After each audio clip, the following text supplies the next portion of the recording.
All right, Miss Justine, how are you doing today? I'm doing good, baby. How you doing? I'm doing well. You could just call me Nana too. All my grandkids call me Nana. Nana, very nice to meet you. You as well? All right, so I've been looking at your chart. I see you're 65 years young. Yes. Coming in today for some chest pain. Can you tell me a little bit more about that? Yeah, honestly, I'm just kind of having like a lot of discomfort, like all in this area, all like left side. Okay. Kind of happens after I'm working out. After working out, okay. So I saw you point like your chest, like your shoulder, some arm. Yeah. Where else did you say like the neck or? Yeah, so I would just say, chest, left arm, even up here, yeah. Now that you say it, I'm having it in my neck and my face after I work out too. After working out, okay, gotcha. And then when it goes down the arm, is it all of the forearm or is it more on like one side? It feels like it's on like the side, like it's on the side close to me. Okay. Like over here, so yeah. Okay, gotcha. So you mentioned working out. What kind of working out do you do? Oh, I'm glad you asked. So basically, I'm like studying martial arts. Oh. So it's it's just been going on for a month. But I study wrestling, judo. I call it granny judo though, because I'm getting a little older, and I do a little karate as well. Oh, okay. A little karate. Oh, yeah. Can you show me a little bit? What kind of just a little, something like that. You know what I'm saying? Like, Okay. Granny still got it. Don't let it fool you. Granny still got it. That's fantastic. Yeah. Describe your workouts. Like, how hard have you been training, and how often do you train? Oh, I'm glad you asked that as well, because my Fridays are crazy. So I'm only working out on Fridays, but before I go to Halo Potato. So basically, I get my carbs in, and then I hit the gym hard as hell.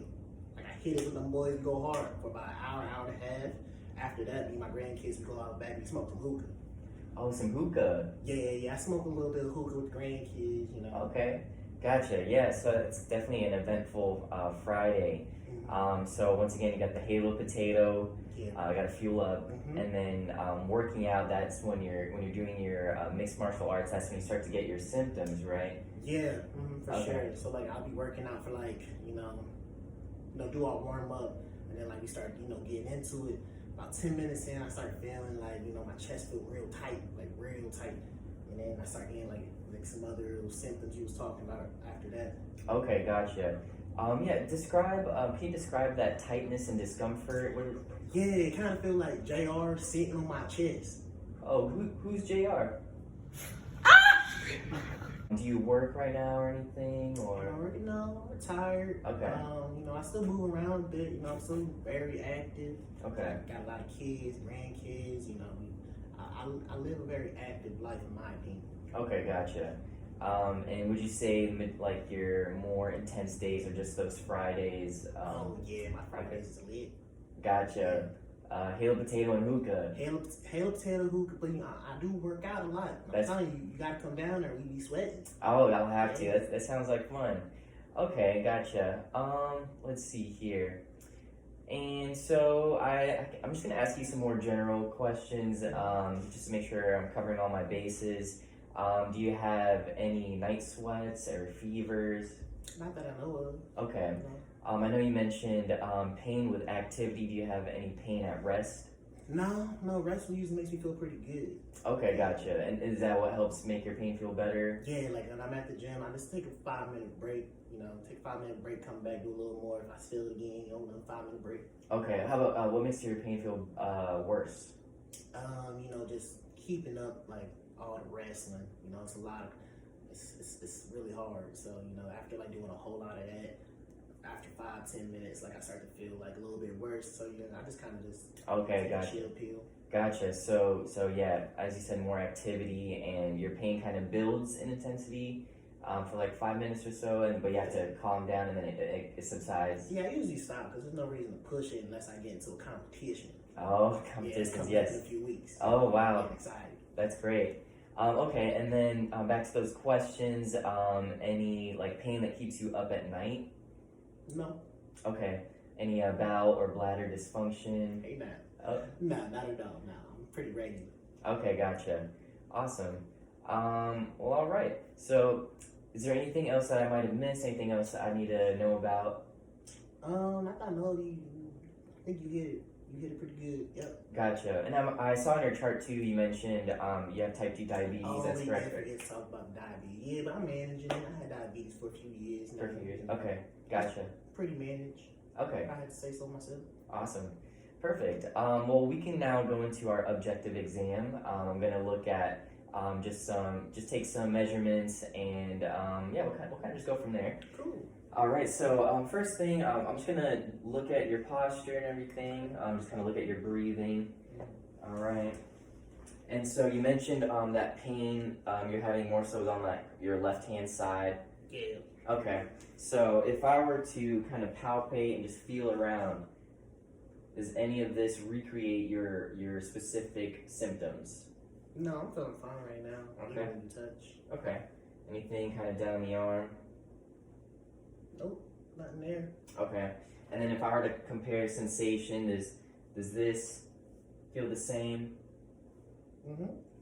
Okay. All these feel about the same? Yeah. Okay, very cool. All right. And let's see here. I'm going to take your heart rate and your blood pressure. So I've got my pulse oximeter. I'm going to put it on your finger there. Perfect.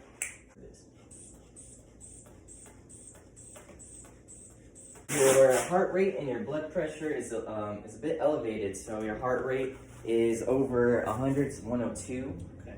And so yeah, that's definitely a little elevated. And then your blood pressure is 140 over 90. So that's considered hypertension there. So now I'm just going to listen to some lung and heart sounds. Go ahead, baby. So when I'm doing this, I want you to take some deep breaths. Okay.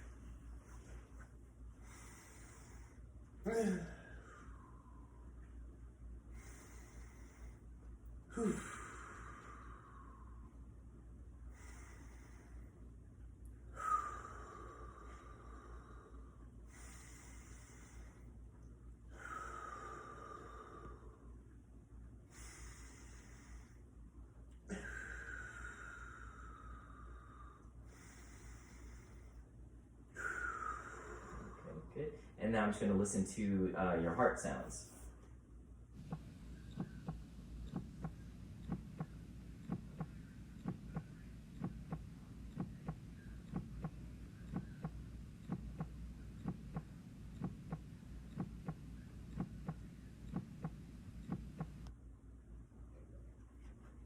Okay, good.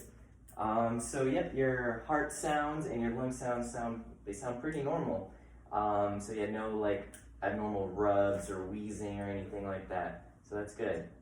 And so now I'm going to take some, I'm going to look at your active range of motion. Okay. So we can start by raising your hands all the way up, so you can stand up and do this one. So we'll go all the way up with both. Nice. Good. And you can bring them back down. So let's try out to the side like this. Okay. All right, good. Come on down. Do any of those recreate your symptoms at all? Nah. Okay. Good, good. And so now we're gonna reach behind the head and try to touch like the back of your head so we can face the other way. There we go. Okay. And good. And you can bring that arm down. There you go. All right. And now, like you're gonna touch the back of your back here. Let's go behind the back. One hand at a time. Good. Reaching up as far as you can. Perfect. There you go. A little tougher on that side. Not bad, not bad. Yep. Any of those recreate your symptoms at all? No. Okay. I'm good. Good, good. You can have a seat again. So let's try raising up your shoulders. So bringing your shoulders to your ears. Try to keep that there. Don't let me move you. Good. All right. And then let's bring your elbows out like that. Good. Try not to let me move you here. Strong, right? You are. Yeah. Grand strength. And next, let's have your arms up like this. Okay. So try not to let me pull you out this way. Good. Try not to let me push you. Good. Let's have your arms straight out. Almost missed this one. So let's do one at a time. Don't let me push you down. Good. Very good. All right. Any of those recreating your symptoms right now? No, not at all. Gotcha. We'll finish up with a couple more. We'll go this way. Try not to let me pull these down. Nice. Not bad, not bad. Let's have the fingers out. Don't let me squeeze them in. Good. All right. And I know your chest was an area of concern as well. So let's have your arms back like this. Okay. So I'm gonna be here. I want you to try to squeeze in while I push out. Okay. Good. Is that recreating any of your symptoms in the chest? No. No. Gotcha. Alrighty. Okay, so Nana, going through your exam here, we see that you have some risk factors for cardiovascular disease. Yeah, so some of that including, having type 2 diabetes, a history of smoking. I know you're increasing your activity now, but a lack of physical activity can also be a risk factor. And seeing that your symptoms are kind of being reproduced with more like aerobic activity, your fitness, and like all your mixed martial arts, that seems to be pointing more towards cardiovascular disease. And also the fact that we aren't able to reproduce your symptoms with our MSK exam, being palpation, range of motion, or manual muscle tests. This is more of a reason for us to refer you out to your primary care physician, ultimately to a cardiologist, and so that they can run more tests, such as like a stress test, ECG, or blood tests, and that can give you a better diagnosis, set up a treatment plan, and get you back to doing more physical activity and things like that. Okay. Does that sound okay with you? Yeah, it sounds all right. All right. Well, it was very nice meeting you. You too, doctor.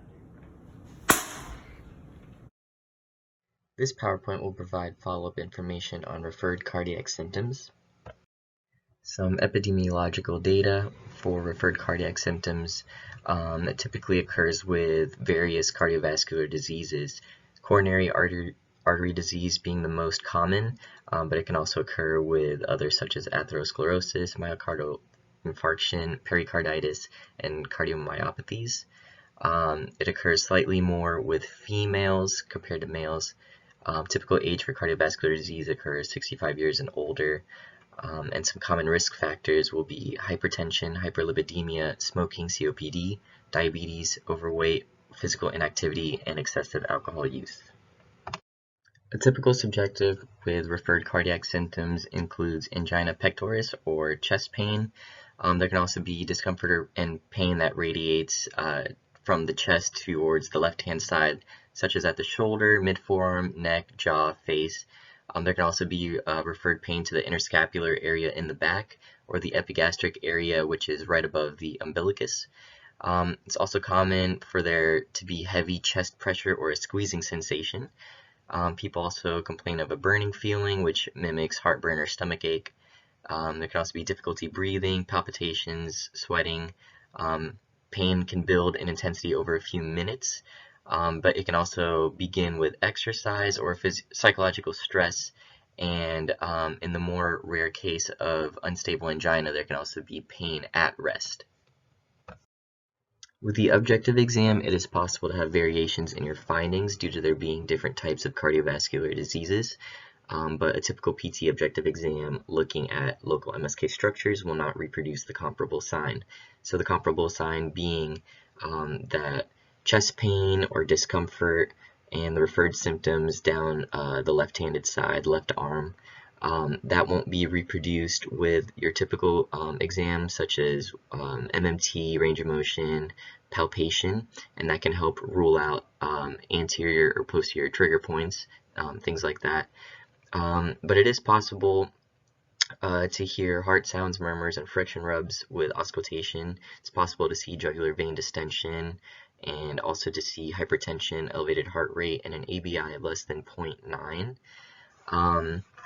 But again, since there are so many different types of cardiovascular diseases, there's no key diagnostic feature that would rule in referred cardiac symptoms. But looking at all these things and seeing that referral pattern of the chest pain and the left-sided pain and discomfort will help further rule in the heart being a factor rather than like a more MSK issue. So with referred cardiac symptoms, the mechanism would be a neuropathic pain mechanism. I won't read all this, but you can pause and take a look. If this is a new condition and the patient has not seen a physician about these referred cardiac symptoms yet, or if these symptoms are getting worse, then they should be referred out to their primary care physician or cardiologist to receive further diagnostic testing, such as a stress test, blood test, or ECG, so that they can get a better diagnosis, set up a treatment plan, and before they return to physical activity or physical therapy. Bye, everybody.